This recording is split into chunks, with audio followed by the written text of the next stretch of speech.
Voilà, mesdames et messieurs, cette rencontre et cette assemblée générale sont des réunions tout à fait différentes des précédentes.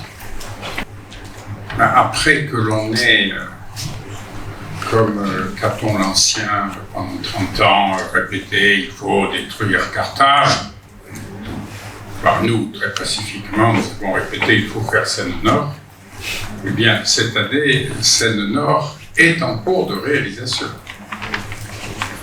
Comme le disait Jérôme Desaubry, on ne peut plus en douter puisqu'il y a des travaux en cours et on a même amené le ministre toucher les travaux de son doigt. Donc, cette assemblée générale est une assemblée générale importante et la rencontre qui a eu lieu avec les participants des milieux économiques a été tout à fait fructueuse. Nous sommes dans une période de la vie économique forcément un peu contrastée et les statistiques élaborées et transmises sous l'autorité de Didier Léandri montrent que le fret fluvial en 2023 s'est un peu tassé, mais montre aussi des contrastes avec en particulier une petite progression du trafic de conteneurs sur l'axe Seine, ce qui doit témoigner de la justesse des choix stratégiques qui ont été faits au cours de la période précédente et doit nous permettre d'aborder la phase de mise en service en 2030 de Seine-Escaut, de Seine-Nord Europe, avec réalisme. Naturellement, beaucoup d'enjeux ont été évoqués ce matin, en particulier, et encore dans la dernière intervention, celui de la multimodalité, celui de l'opportunité de connecter au mieux le ferroviaire et le fluvial, de décharger les axes routiers, et ceci rejoint la problématique des ports intérieurs. Je n'y reviens pas, ce sont des sujets qui sont intégrés par la Société du Canal dans ses réflexions, dans ses actions, et par nos collectivités territoriales, et notamment le Conseil régional des Hauts-de-France. Et le chantier qui s'amorce est un chantier particulièrement remarquable. Et nous avons eu une brève présentation, mais je pense que Jérôme Desaubry serait prêt à développer chacun de ces aspects.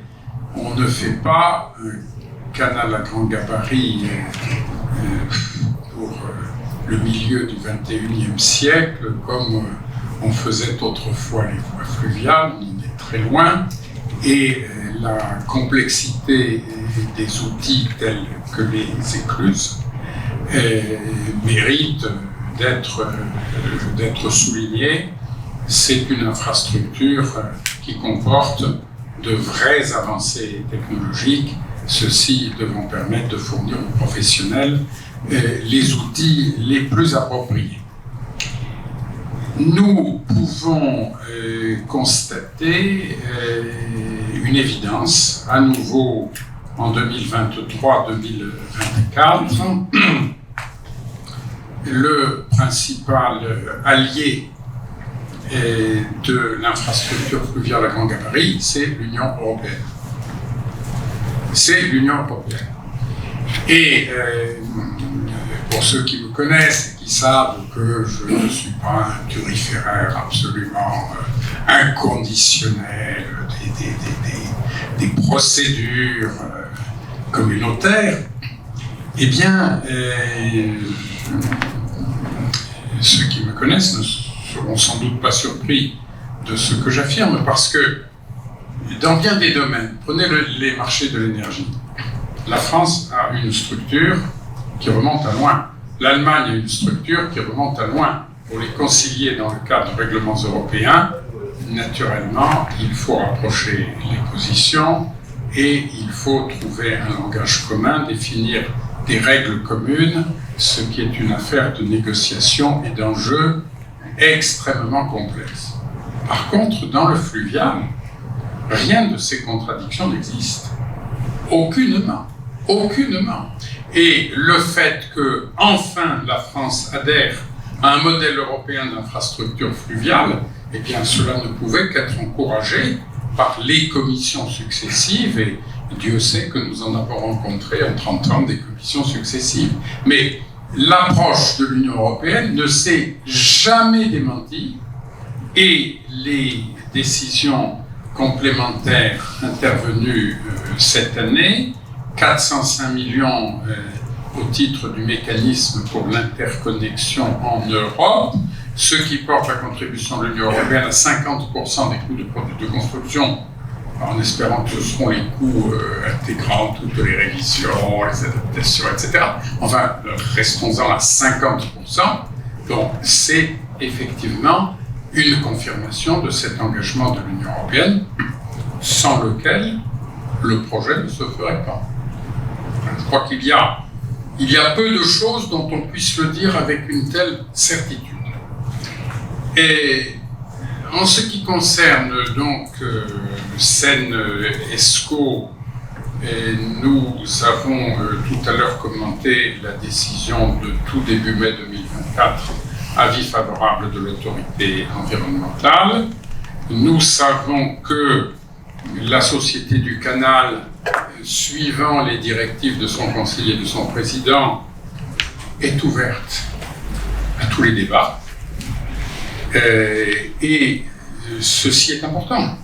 Même si des paroles ne sont que marginales, ou pour ceux qui se trouvent dans cette salle, inspirées par d'improbables imaginations, eh bien, néanmoins, le fait que l'on accepte de passer du temps, que l'on accepte de recevoir, que l'on accepte de répondre aux mails, que l'on accepte de venir en réunion, ceci est facteur de transparence et indispensable dans la conduite d'un tel projet. Perspectives pour 2024, elles vous ont été indiquées. Les travaux se poursuivent. Et quant à notre association, quel peut être son rôle dès lors que son objet est en réalité rempli, n'est-ce pas? Alors, c'est une phase plus ingrate pour Didier Léandri que pour Jean-François Danèse. Bon, mais oui, puisque effectivement, il s'agit d'accompagner un projet qui se fait. Il ne s'agit pas d'être le groupe de promotion d'un projet dans lequel on doute, ou d'un projet qui n'a pas encore été décidé formellement par les autorités de l'État. Donc, association d'accompagnement, de mise en valeur des efforts effectués, d'accompagnement en particulier des professionnels des différentes filières économiques directement intéressées par cette infrastructure du canal Seine-Nord Europe, d'où l'importance de notre cercle économique et que les participants soient à nouveau remerciés et au premier rang desquels, bien sûr, M. Grimont-Pré. Et le cercle économique nous apporte beaucoup, se réunit régulièrement et l'une des dernières réunions, par exemple, consacrée aux conditions de succès de liaison fluviale au débouché sud du canal Seine-Nord Europe, la relation avec l'axe nord et l'axe séquanien, eh bien ceci a permis des échanges tout à fait concrets, notamment avec les professionnels de l'agroalimentaire qui sont des usagers naturels de la liaison à grand gabarit. Et nous allons continuer, bien entendu, à contribuer aux enquêtes publiques à chaque stade pour exprimer, bien entendu, des points de vue positifs, en même temps pour faire valoir les enjeux économiques et mettre l'accent sur l'urgence de toutes ces réalisations, mais aussi pour adhérer à la démarche de réduction de l'empreinte carbone du chantier. Et nous serons bien entendu vigilants sur cet aspect des choses, et donc nous nous exprimerons régulièrement sur les registres d'enquête. Je souligne une chose qui n'est peut-être pas suffisamment exploitée, c'est l'outil de cartographie interactive que nous avons mis en ligne, que l'Alliance UNESCO a mis en ligne, et qui est ouverte à toutes les parties prenantes pour partager, présenter leurs projets en lien avec le développement de la voie fluviale. Je pense que cet outil mérite d'être davantage utilisé, car nous semble présenter un intérêt réellement concret. Et quant à nos perspectives, alors il faut que nous arrivions, ce qui est toujours difficile, à mobiliser nos amis parlementaires quand il y a des enjeux qui portent sur l'infrastructure fluviale. Alors cela reviendra peut-être quand enfin il s'agira de boucler la maquette de financement avec la fameuse recette affectée, puisque bien sûr nous sommes en France, donc on dépense, on réalise, on investit, mais le financement n'est pas bouclé. Et on remet à demain le soin de savoir si la recette affectée doit être une recette à assiette régionale. Assiette régionale, cela va faire mal à quelqu'un. À qui cela va-t-il faire mal? Peut-on l'accepter? Dans quelle mesure est-ce acceptable? Ne faut-il pas étaler cela dans le cadre d'un grand impôt dont personne ne se rende compte? Bon, problématique somme toute classique de nos finances publiques, mais là peut-être que nos parlementaires auront quelque chose à dire à cette échéance. Et en tout cas, nous ferons nos efforts pour ranimer l'intergroupe parlementaire. Il faut croire que ce n'est pas forcément un engagement tellement valorisant, puisque la coprésidente et le coprésident, députés et sénateurs, ont tous les deux été battus aux précédentes consultations, mais là, il faudra effectivement que nous puissions faire preuve d'un peu d'imagination du côté des assemblées. Mais là encore, c'est difficile, je veux dire, la tâche de Didier Léandré est plus difficile que celle de Jean-François Delez, puisque Seine-Nord, c'est quelque chose qui se fait, alors qu'il s'agissait de quelque chose à faire. Mobiliser pour faire quelque chose, c'est évidemment plus naturel que de mobiliser, après tout, pour reboucler le financement d'une chose qui, quoi qu'il advienne, et quel que soit le déficit, se fera.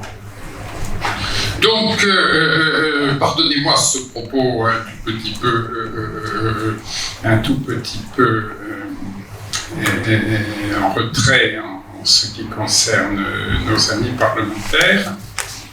Alors, pour l'avenir, renforcer les liens avec les acteurs de l'axe citoyen. Là, nous avons effectivement un vrai rôle à jouer en partenariat avec les ports normands, les milieux représentatifs, et dans la ligne du rapport Axe Seine, Canal Seine-Nord, qui avait été le travail commun dès 2017 des comités économiques et sociaux de 3 régions.